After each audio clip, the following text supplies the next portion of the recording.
எல்லாருக்கும் வணக்கம். Welcome to my channel. நான் Soniacharles. இன்னைக்கு என்னோட சேனலில் ஒரு டிஷ்ஷில் நான் 3 டிஷ் செஞ்சு காட்ட போகிறேன். இது வந்து ஒரு ஸ்பெஷல் லஞ்ச் காம்போ நான் உங்களுக்காக செஞ்சுருக்கேன். இன்றைக்கி நான் என்ன சமைச்சேன் எங்கள் வீட்டில் அதை அப்படியே நான் வந்து வீடியோ எடுத்து உங்களுக்காக காட்ட போகிறேன். ஸோ ரொம்ப சுலபமாக ஒரு 30 மினிட்ஸில் எவ்வளோ சிம்பிளாக ஒரு ஹெல்த்தியான லஞ்ச் ரெசிபி பண்ணுறதுன்றதை இந்த வீடியோவில் பாருங்கள்.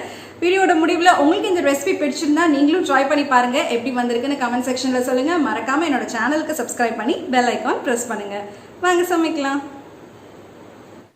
இன்றைக்கி மதியம் நான் வந்து என்ன லஞ்ச் ப்ரிப்பேர் பண்ண போகிறேன், அதுக்கு என்னென்ன நான் ரெடி பண்ணுறேன் அப்படின்றத சொல்லிடுறேன். நான் இன்றைக்கி வந்து கீரை வந்து கடைய போகிறேன். இதுக்கு நான் அரைக்கீரை வந்து ஃபஸ்ட்டு க்ளீன் பண்ணி எடுத்துக்கிறேன். பாருங்கள், இந்த மாதிரி நல்லா வெறும் இலையை மட்டும் கிள்ளி போட்டு க்ளீன் பண்ணி எடுத்துகிட்டு இதை நல்லா ஒரு 5 to 6 டைம்ஸ் வாஷ் பண்ணணும். நான் அதே சைடில் சாதமும் வச்சுட்டேன். நான் இதை எப்போதுமே குக்கரில் வைக்க மாட்டேன், இந்த மாதிரி பாத்திரத்தில் வேக வச்சுருவேன். கீரை வந்து நான் இப்போ குக்கரில் செய்ய போகிறேன். ரொம்ப சீக்கிரமாக வேலை முடிஞ்சிடும். இதுக்கு வந்து நான் 1 கப் பாசிப்பருப்பு, சிறுபருப்பை வந்துட்டு கழுவி ஊற வச்சுருக்கேன் 100 கிராம் அளவுக்கு. அதை ஃபஸ்ட்டு ஒரு குக்கரில் சேர்த்துட்றேன். ப்ரெஷர் குக்கரில் சேர்த்துட்டு இந்த கீரையை ஒரு 5 டைம்ஸ் வாஷ் பண்ணிவிட்டு அது தண்ணியெல்லாம் ட்ரை பண்ணிவிட்டு இப்போ அந்த கீரையுமே அந்த ப்ரெஷர் குக்கரில் சேர்த்துட்றேன்.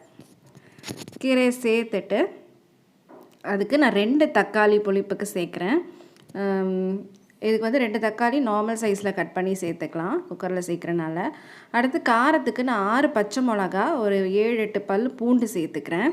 பச்சை மிளகா உங்களுடைய காரத்துக்கு ஏற்ற மாதிரி நீங்கள் சேர்த்துக்கலாம். நான் கொஞ்சம் காரமாக வைப்பேன் இந்த குழம்பு, அதனால் இதை நான் பச்சை மிளகா சேர்த்துருக்கேன். அடுத்து பருப்புக்கு தேவையான அளவு தண்ணி சேர்த்துக்கிறேன். நான் 1 கப் பருப்புக்கு 3 கப் தண்ணி சேர்த்துருக்கேன். சேர்த்துட்டு இது ஒரு 1/4 டீஸ்பூன் நான் மஞ்சத்தூள் சேர்த்துருக்கேன். அடுத்து ஒரு சின்ன துண்டு புளி, இது ஆப்ஷனல் தான். இன்னும் கொஞ்சம் புளிப்பு அதிகமாக இருக்கணும்னா இன்னும் கொஞ்சம் பெரிய சைஸ் புளியாக சேர்த்துக்கலாம். அதெல்லாம் சேர்த்துட்டு ப்ரெஷர் குக்கரை க்ளோஸ் பண்ணி நான் இதை ஒரு 3லேருந்து 4 விசிலுக்கு அப்படியே வேக வைக்க போகிறேன். இது உங்களுடைய ப்ரெஷர் குக்கரை பொறுத்து இருக்குது. ஒரு சில குக்கரில் 2 விசில்லையே இது நல்லா வெந்துடும். நான் ஒரு 3லேருந்து 4 விசிலுக்கு வேக விடுறேன். அடுத்து இது நல்லா வெந்துருச்சு. ப்ரெஷர் அடங்கின பிறகு ஓப்பன் பண்ணி பார்த்தலாம். பார்த்தோன்னே இப்படி தான் தெரியும், ஆனால் அது உள்ளுக்குள்ளே நல்லா சாஃப்டாக இருக்கும். இது வந்து லைட்டாக நீங்கள் மத்து மாதிரி வச்சோ இல்லை ஒரு குழிக்கரண்டி வச்சு இந்த மாதிரி லைட்டாக கடைஞ்சி விட்டாலே நல்லா அப்படியே நைஸாகிடும். அப்படியே ரொம்ப வந்துட்டு கீரை வந்து கடைஞ்சாலும் இதுவாகலை அப்படின்னா நீங்கள் லைட்டாக மிக்சியில் போட்டு அரைச்சி எடுத்துக்கலாம். ஆனால் அதெல்லாம் தேவையே இல்லை. குக்கரில் வேக வைக்கிறனால இங்கே பார்த்திங்கன்னா நல்லா இந்த மாதிரி மிக்ஸ் ஆகிடும். கரெக்டான அந்த பதத்துக்கு வந்துடும். நான் இந்த மாதிரி மிக்ஸ் பண்ணும்போதே இதில் தேவையான அளவு உப்பு சேர்த்துருவேன். உங்கள்கிட்ட கல் உப்போ இல்லை சாதாரண அயோடின் சால்ட் இருந்தால் அதை சேர்த்துக்கோங்க. நான் 1 டீஸ்பூன் உப்பு சேர்த்துருக்கேன். உப்பு தேவையான அளவு சேர்த்துக்கணும். அடுத்து இதை நல்லா கடைஞ்சி விட்டுட்டு இந்த உப்போடு சேர்த்து மிக்ஸ் பண்ணிவிட்டு நான் இப்போ இது தாளிப்பு ரெடி பண்ண போகிறேன். அதுக்கு ஸ்டவ்வில் ஒரு பேன் வச்சுட்டு தேவையான அளவு எண்ணெய் சேர்த்துடணும். நான் 2 டீஸ்பூன் எண்ணெய் சேர்த்துருக்கேன். 1/2 டீஸ்பூன் கடுகு, 1 டேபிள் ஸ்பூன் ஜீரகம் சேர்த்து நான் அதை தாளிக்கிறேன். இப்போ கடுகு பொரிஞ்ச பிறகு நான் அதில் 1 டீஸ்பூன் ஜீரகம் சேர்க்குறேன்.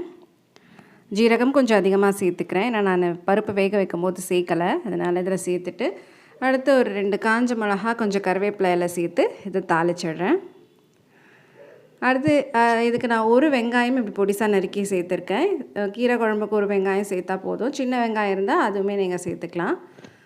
இந்த மாதிரி வெங்காயத்தை போட்டு வதக்கிட்டு நான் இதில் பெருங்காயத்தூள் சேர்க்குறேன். பருப்பு சேர்த்துக்கனால கொஞ்சம் பெருங்காயத்தூள் ஒரு 1/4 டீஸ்பூன் சேர்த்துட்டு இந்த வெங்காயம் நல்லா பொன்னிறமாக ஆகிற அளவுக்கு வதக்கிட்டு இந்த கீரையோட மிக்சர் எடுத்து இதில் சேர்க்க வேண்டியதான். இது நல்லா இப்போ பொன்னிறமாக வதங்கிடுச்சு. இப்போ நான் குக்கர்லேருந்து எடுத்து இந்த கீரையை பருப்போடு இதில் சேர்த்துட்றேன். அவ்வளோதான். இதெல்லாம் சேர்த்து நல்லா மிக்ஸ் பண்ணி விட்டுட்டு ஒரு 1 மினிட் இது கொதிச்சா போதும். அவங்களுக்கு தேவைன்னா நான் இதில் 1 டேபிள் ஸ்பூன் நெய் சேர்த்து சாப்பிட்டா இன்னும் நல்லாயிருக்கும் அந்த டேஸ்ட்டு. இது ஆப்ஷனல் தான், உங்களுக்கு வேணுன்னா நீங்கள் சேர்த்துக்கலாம். அவ்வளோதான். நான் இப்போ கீரை ரெடி பண்ணி ஸ்டவ் ஆஃப் பண்ணி எடுத்து வச்சிட்டேன். அடுத்து நான் வந்துட்டு இதுக்கு சைட் டிஷ் வந்து கிறிஸ்பியாக காலிஃப்ளவர் பக்கோடா செய்ய போகிறேன். அது வந்து Gobi65 மாதிரி பண்ண போகிறேன். அதுக்கு நான் காலிஃப்ளவர் இந்த மாதிரி சின்ன பீசஸாக கட் பண்ணி நார்மலாக ரன்னிங் வாட்டரில் கழுவி எடுத்து வச்சுருக்கேன். இப்போ இதை சுடு தண்ணியில் போடணும்.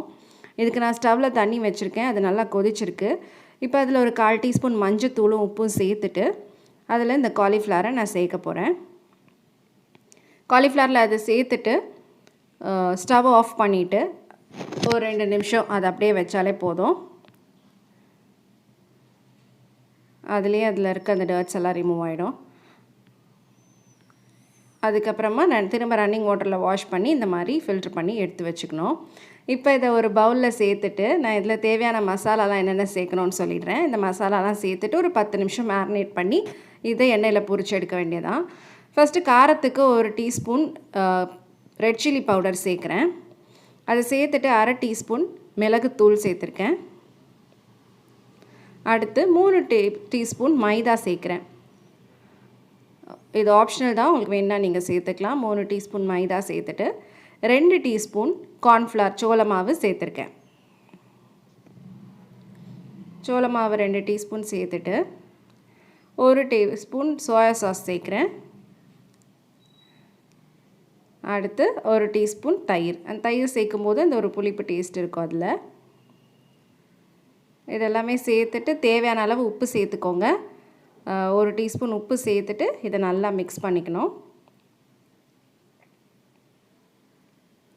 இந்த மாதிரி நல்லா மிக்ஸ் பண்ணி ஒரு 10 நிமிஷம் மேரினேட் பண்ணிவிட்டு இதை எண்ணெயில் பொரிச்சு எடுக்க வேண்டியதான். இப்போ ஸ்டவ்வில் எண்ணெய் ஊற்றி வச்சுட்டேன். அந்த எண்ணெய் சூடான பிறகு இந்த காலிஃப்ளவரை நான் இப்போ பொரிச்சு எடுத்துகிட்டு இருக்கேன். காலிஃப்ளவரெல்லாம் ஒரு பீசஸாக அந்த எண்ணெயில் சேர்த்துட்டு மீடியம் ஃப்ளேமில் வச்சு பொரிச்சு எடுத்துக்கோங்க.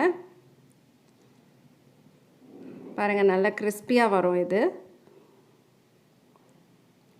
ஒரு சைடு வெந்த பிறகு அடுத்த சைடு திருப்பி போட்டுட்டு எடுத்துட வேண்டியதான். இப்போவே நல்லா வந்து கடையில் வாங்குகிற மாதிரி நல்லா மொறுன்னு காலிஃப்ளவர் 65 தயாராகிடுச்சு.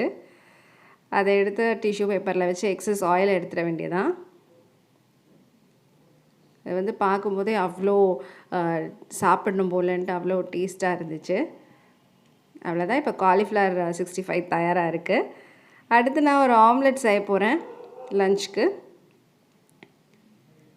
அதுக்கு நான் 2 முட்டை எடுத்திருக்கேன். ஒரு பவுலில் 2 முட்டை சேர்த்துட்டு அதில் ஒரு வெங்காயம் பொடிசாக நறுக்கி சேர்த்துருக்கேன். காரத்துக்கு நான் 2 பச்சை மிளகா பொடிசாக நறுக்கி சேர்த்துருக்கேன். அடுத்து கொத்தமல்லி கருவேப்பிலை இந்த மாதிரி சாப் பண்ணி சேர்த்துருக்கேன். இதெல்லாம் சேர்த்துட்டு நல்லா மிக்ஸ் பண்ணிவிட்டு இதில் ஒரு பிஞ்ச் மஞ்சத்தூள், அதுக்கப்புறம் தேவையான அளவு உப்பு சேர்த்து நல்லா மிக்ஸ் பண்ணி விட்டுருங்க. அவ்வளோதான். இது ஆம்லெட்டும் அப்படியே டக்குன்னு நான் இதில் ஒரு தோசை பேன் சூடு பண்ணி அதில் ஆம்லெட் ஊற்றிடுறேன். தேவையான அளவு எண்ணெய் சேர்த்துட்டு மிளகுத்தூள் மேலே சேர்க்குறேன் நான். இது உங்களுக்கு இன்னும் நல்லா ஸ்பைஸியாக வேணும்னா நிறைய மிளகுத்தூள் சேர்த்துக்கோங்க. அவ்வளோதான், இப்போ ஆம்லெட்டும் ரெடி ஆயிடுச்சு. நான் அப்பளமும் பொரிச்சு வச்சுட்டேன். ஸோ இன்றைக்கி லஞ்சுக்கு எல்லாமே தயாராக இருக்குது. ரொம்ப சிம்பிளாக ஒரு 30 to 40 மினிட்ஸில் இந்த மாதிரி சுவையான லஞ்ச் காம்போ உங்கள் வீட்டில் நீங்களும் செஞ்சு பாருங்கள். எப்படி வந்திருக்குன்னு மறக்காமல் கமெண்ட் செக்ஷனில் சொல்லுங்கள். உங்களுக்கு இந்த வீடியோ பிடிச்சிருந்தா வீடியோ லைக் பண்ணி ஷேர் பண்ணுங்கள். மறக்காமல் என்னோடய சேனலுக்கு சப்ஸ்கிரைப் பண்ணி பெல் ஐக்கான் ப்ரெஸ் பண்ணுங்கள்.